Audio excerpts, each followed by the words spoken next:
Princess introduced its first X-Class motor yacht back in 2020, and that was the X95.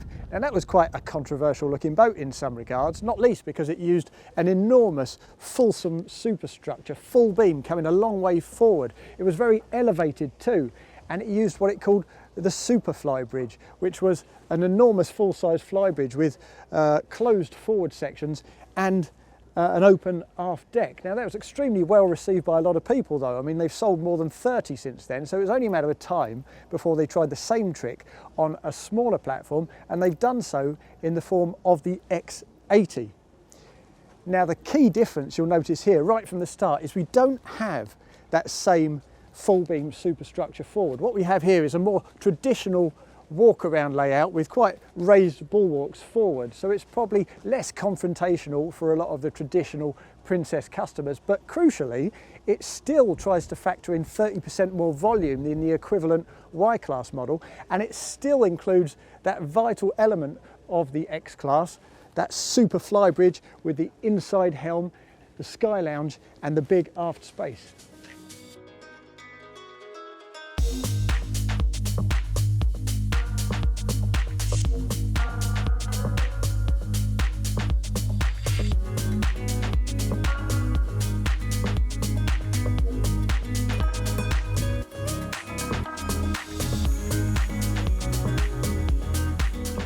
Now the back end of the main deck on this new X80 is by no means it's a big ticket item, but it's pretty well arranged. We've got a lovely big high-low platform here that will take anything up to about 550 kilos, perhaps a 4.25 metre tender. And we've got a nice little aft facing seat built into the mouldings here for a couple of people to face aft when others are playing with toys and so on, so that's a nice touch. We've also got some useful storage back here. There's a decent bit in the port locker. There's a nice little section here too.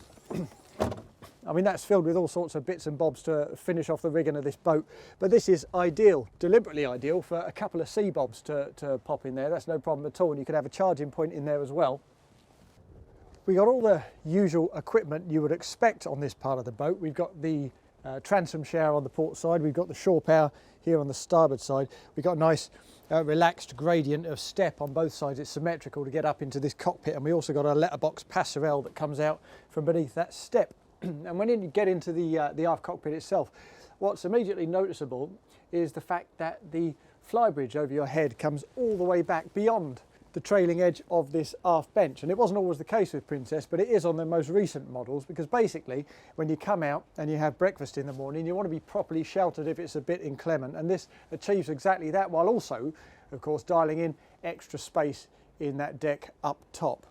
We have a big C-shaped seating unit with a fold-out table.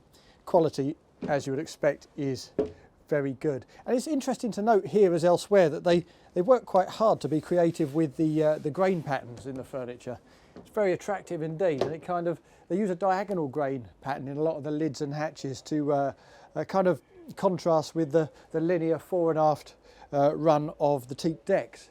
On the port side here, we've got a little sink space, a little bit of work surface. This is extremely heavy actually, but what I do like is the fact that next to this pull-out fridge down here, we've got a dedicated slot, so you can stow it away in there when you don't need it.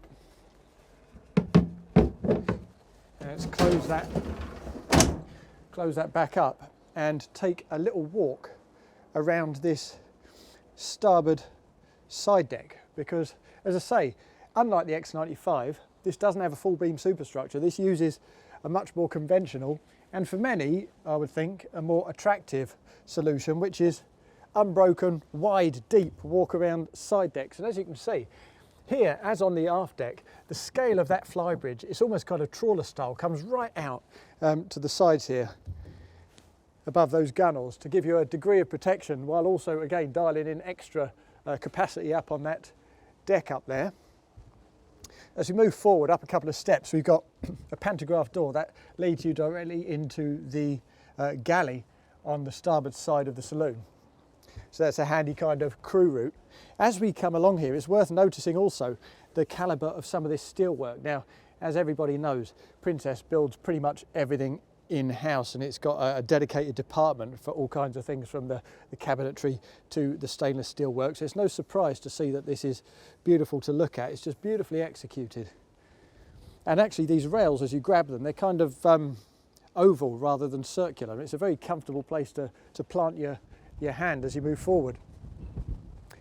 And when we get forward onto this bow space, well, the structures, the superstructures on this boat, as on the X95, they are very substantial. So like the aft cockpit, the forward deck is relatively compact, but you still have options up here. And you can spec this in the standard fit out with a kind of wraparound C-shaped seating unit, good for dining. But here, of course, they have a jacuzzi, and it's good to see that this jacuzzi actually is serviced by its own dedicated calorifier. So you can fill this right up with hot water without impoverishing anybody else's capacity to enjoy a hot shower in the ensuite for the 4 cabins down below. We also have plenty of storage spaces here. A massive bosun's locker beneath the deck in that bow. And as you move back down the port side deck, you'll see we have another door here. This is an optional door, and this leads us in to a very special space here on this X80, which is the forwardmost part of the main deck saloon, where you would conventionally expect the main helm to be. But of course there's no main deck helm on this boat, so this is a place worth seeking out, and we'll do exactly that right now. As you would expect, en route to that forward saloon space, there's plenty else to look at. There's this camera, there's another one down in the engine room, so up at the helm you can keep an eye on the aft deck, on the engine room, make sure everything's ship-shape and as it should be. There's also this huge 3-part sliding door, which is not necessarily set up particularly to integrate this furniture with that aft cockpit, because as I say, that aft cockpit is not the hub of the boat and this furniture faces kind of forward. But when you step in here, several other things make themselves very evident. Firstly, these windows. Now when you look at the profile of the boat, you see that that entire fly deck is kind of separated from the main deck by means of unbroken glass, and you really feel the impact of that in here. It looks superb from the lower level when you sit yourself down, and the views are just fantastic, and they're superb aft as well. But what's really notable about this particular boat is that when you look forward, even from the aft end of the saloon where we're standing, you can see right out through those windows to the bow of the boat. And again, we'll talk about that in a moment. In terms of the day heads, the fact they have a day heads on the main deck means that every one of the other cabins, all 4 cabins down below, can have proper private en suites that aren't used for anything except them, except those guests. So that's a great feature. And if you spec the forward space as another cabin, well again, that has its own en suite. So this day heads really transforms things in that regard. And the galley is impressive too. Now, as you would expect, with this kind of bar jutting out into the main saloon, you can have a couple of stalls here, 2 or 3 stalls, to make it quite sociable. But if you'd prefer to shut it off, as you might if you've got crew on board cooking for you, then you can simply hit this button. The principle is this comes up right into this recess, entirely shuts off this galley space. And there's a sliding door here too, so you can shut that off as well. So the crew can get their business done without interfering with the main social space of the main deck. And there's also that pantograph door onto that side deck we looked at earlier that enables them to go elsewhere without traipsing through there. Now it's time to make our way forward into that particularly special main deck space. You go up a couple of steps, and in this space, in this dining area, we've basically got kind of 270-degree views all round. And from this position, you see actually how far forward that superstructure comes. I mean, we're almost right at the forepeak there, so you can see how much volume they've engineered into this main deck, and it's very impressive. Now there are 2 options for this area. The dining space you see here, and in this configuration you have built-in seating plus plenty of space for freestanding seating, so you can seat 8-10 people here for dinner with wonderful views of the sea. This table, as you can see, is on runners, so it goes up or down, so you can use it as a dining table or a kind of more casual lounge table and move it forward or aft on those runners as well. The second option is that you spec this as a 5th cabin. I wouldn't say an owner's cabin necessarily, because when you see the owner's cabin down below, it's quite possible you'll consider that the preferable place to be in terms of scale, certainly. But if you spec this as a cabin, then you have a double bed over towards the port side, and this starboard side is used for your ensuite facilities. And on an 80-footer, taking the sleeping capacity to 10 people in 5 proper private ensuite cabins is extremely impressive. Now, if you do spec it that way, you have wraparound blinds that come out from here at the push of a button to keep everything nice and private. And you also have the option of a door on this port side, as we saw earlier, to take you out onto that port side deck. So you can make your way forward, enjoy breakfast at the seating on that bow space, or else enjoy a jacuzzi. And as you operate this door, actually, it, at first acquaintance, feels slightly disappointing that it's not a sliding unit or another pantograph door to save space. But when you open it right out, it folds into its own neat little recess and doesn't get in the way in the slightest. So it's a very well engineered sort of space. And at the moment, according to the guys at Princess, 50% of buyers are speccing this as a cabin and 50% as a dining area. Both have their merits, and I would find that a very difficult decision to make myself. Now, this boat shares its lower deck arrangement with the Y80. It's exactly the same. So we won't dwell too long down there, because you want to get up top and look at that fantastic flybridge. Well, in fact, it's called a super flybridge according to Princess. But as we make our way down to the lower deck, it's worth noticing this. Again, floor to ceiling glass instead of a filled in bulkhead, plus big panels on the side of the superstructure there. And as you make your way down these stairs, you'll notice it's not closed off. It remains fully open. So you get a 2-story atrium. It feels very architectural. It feels like the sort of thing you might get in a high-end designer house. And the light absolutely floods down here and totally transforms this space. Now, as I say, there are 4 ensuite cabins in here. From this atrium, we have the owner's full-beam master cabin amidships. Ahead of that, we have a double on the starboard side, a twin that's convertible on the port side, and of course the VIP guest double up there in the bow. But let's start off with the owner's cabin. Now, the first thing you notice in here is the breadth. I mean, the beam of this boat is not spectacularly large. It's 19 foot 11, just shy of 20 feet. But because they've finessed their vacuum resin infusion processes to such a degree, every bit of that beam feels very much evident in here. Again, we've got 6'6" of headroom, and there's enough space in here for a good settee, again curved, so you can sit in a corner rather than simply sit and face inward. We also have lots of beautiful ambient lighting. They've really worked hard with their lighting on this boat, and everywhere you look there's a sense of a kind of ambient glow that you can control from the helm, but no direct spotlights to actually offend you or get in your eyes. Now, we have a central bed, a good size of bed, facing fore and aft, and what I quite like here is that they've engineered a couple of storage spaces into this forward bulkhead beneath the double further forward, and that's a fine principle, but rather unlike Princess, on this particular occasion, as you open them, they bash into the curved edge of this settee, and it's the same for both of them, so you certainly wouldn't expect that of Princess, and I imagine that will be sorted pretty quickly. Now, as you might anticipate, further aft, dividing this space off from the engine room, we have the ensuite facilities, his and hers sinks, a very generous size of shower, big windows over on the starboard side of that hull, plenty of space for your toilets, plenty of space for the towel rails, and actually these are lovely sink units. I don't know what actual fabric these are. It feels like stone that's been kind of sculpted and smoothed with a million grit sandpaper. It feels fantastic, really sculptural. It's a lovely thing, and huge mirrors to help bounce this light around. And if we move over onto the port side of this cabin, past the enormous inset TV, you'll see we've got a very attractive dressing area that could equally function as an office. Plus, this is rather a nice touch in here, a proper walk-in wardrobe with a safe, with shelving, with plenty of hanging storage.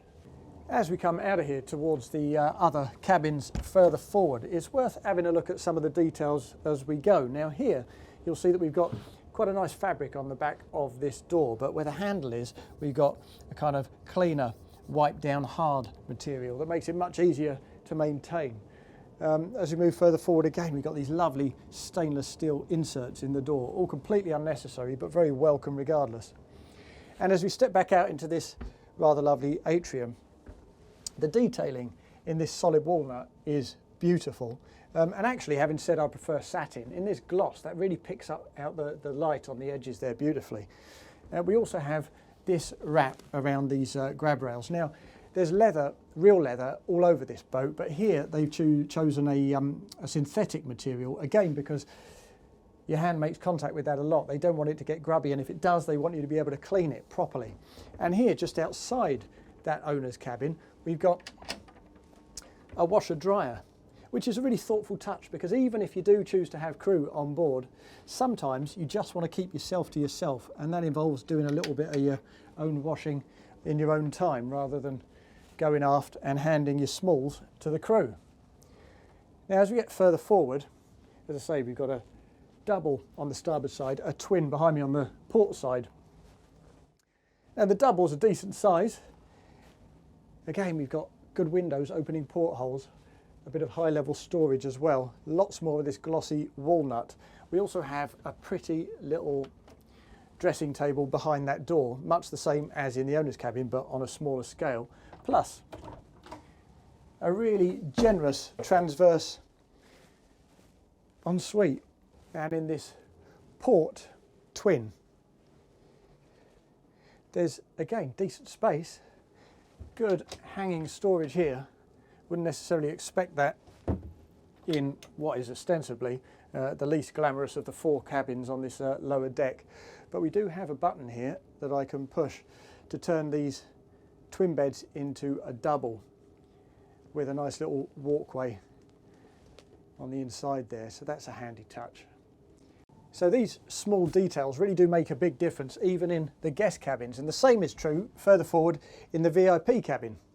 Now, all the ingredients are here, and as I say, this is very much a proven layout. It's used on the Y80, on the S80, so we know it works, and it feels like that when you're in the cabin. Freedom of movement is very good. Head height, again, very good. We've got a dresser down here, we've got hanging storage on both sides, a TV built into the bulkhead there, a large central bed with storage underneath. And if we come over to this section, you'll see that, well, conventionally you might expect your lockers to be up at ceiling level. They've dropped right down here to the lower level in order to preserve that sense of openness and to retain that excellent natural light as it comes in. So it works an absolute treat, but we knew it did because we've seen it before. So let's get ourselves back up top to that super flybridge and see how that design tangent works for the X80. Now, the design of these staircases on this X80 is particularly interesting in terms of application, because obviously on an 80-footer with big volume, one that kind of provides a lot of the super yacht experience but on a smaller footprint, you might expect that there'd be private crew routes, particularly when you only have one helm station. You might expect a private crew route directly up to this helm station, and you don't get that here. But of course, what they're trying to do with the X80 is not just maximise the volume, they're trying to maximise the usability of that volume. So they don't want to waste additional space on a separate staircase. So what you have here is a single staircase comes up to the Sky Lounge where I'm currently standing. There's obviously access to the aft deck as well from the cockpit. But either way, if you're using a professional skipper, that skipper has to make his way through the social spaces, through the guest spaces, to access the helm. And for some, that won't be ideal. But for me and for plenty of other people, they've apparently sold more than 50 of these boats already, that is a compromise well worth making. And now if we look at this space, you can see what I mean. Again, we've got a nice relaxed kind of lounge area with a little curve here. That's very, very in line, very much in line with the stuff we've seen elsewhere on the lower decks. We've also got a big cabinet to port with plenty of storage, and also another TV that lifts out of there. Now you can spec this with a dining table for up to 10 if you like. We currently lack the Princess Special, you know, designed and built in-house coffee table that they specialise in, but that will be here in place with this kind of relaxed lounge seating. And once the skipper's in his position, if you do want to close off the helm station and keep this private. That's easily done with these partitions that sweep straight in manually and meet in the middle. Now it's good to see they're pale on the back here, because I reckon a darker kind of colour might make it feel slightly locked in and a bit oppressive. But of course on this Superfly bridge, this enclosed, sheltered, climate controlled section of the fly deck is only half the story, because if we open these up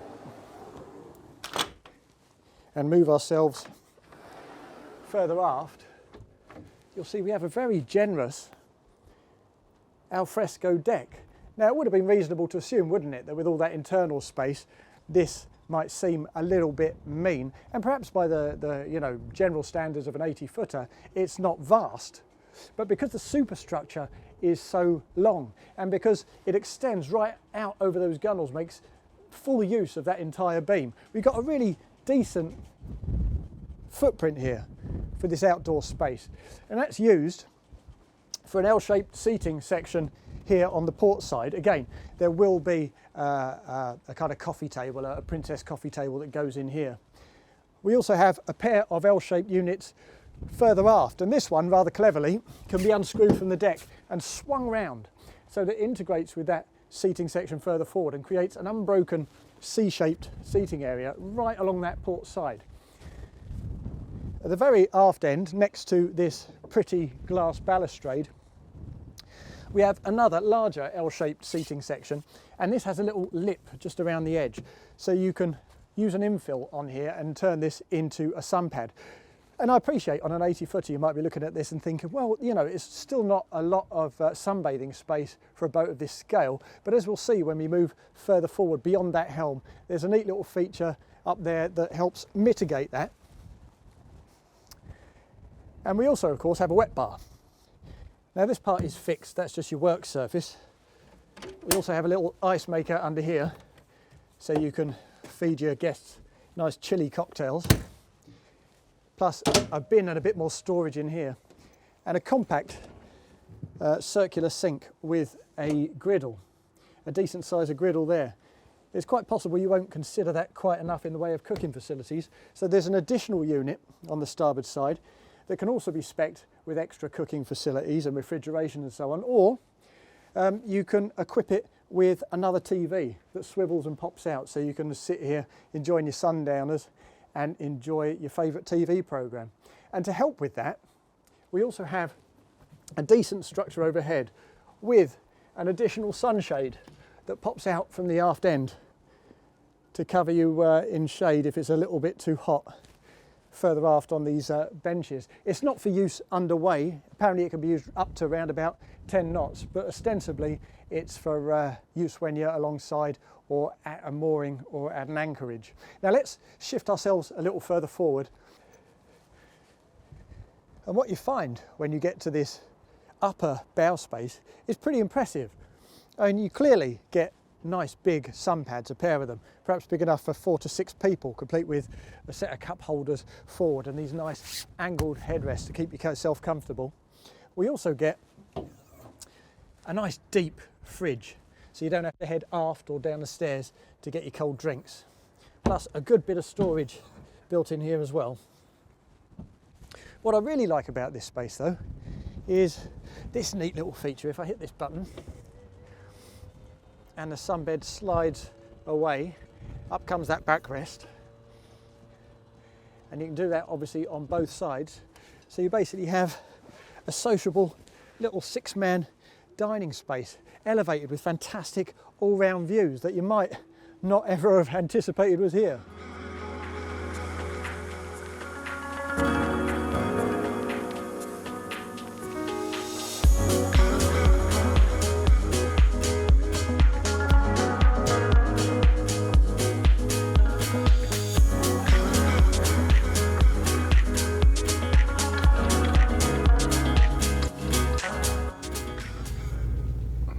The revs just start to build there. There we go, we kick him out about 1300 RPM and then you get all the torque from those MAN V12 1900s.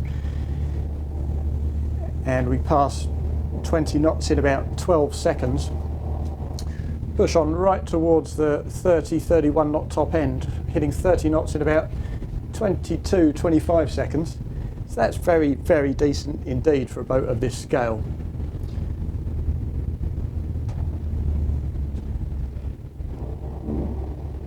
And of course, when you look at this boat, it's got considerable elevation.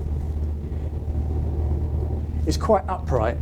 You kind of expect that all that weight up top is going to cause a few issues with the handling. As I say, with those fins working, it's very, very stable. And if we put her into a little turn here, we'll heel her over to starboard at 30 knots, give her plenty of wheel. There's a little bit of heel as we carve round. And when you straighten them up, what's impressive is, well, there's no delay in coming out of that heeling moment. It's not in the slightest bit ponderous. It regains its trim very, very cleanly and very, very quickly. So it's not afflicted by any additional weight up top, it would seem, certainly not excessive weight.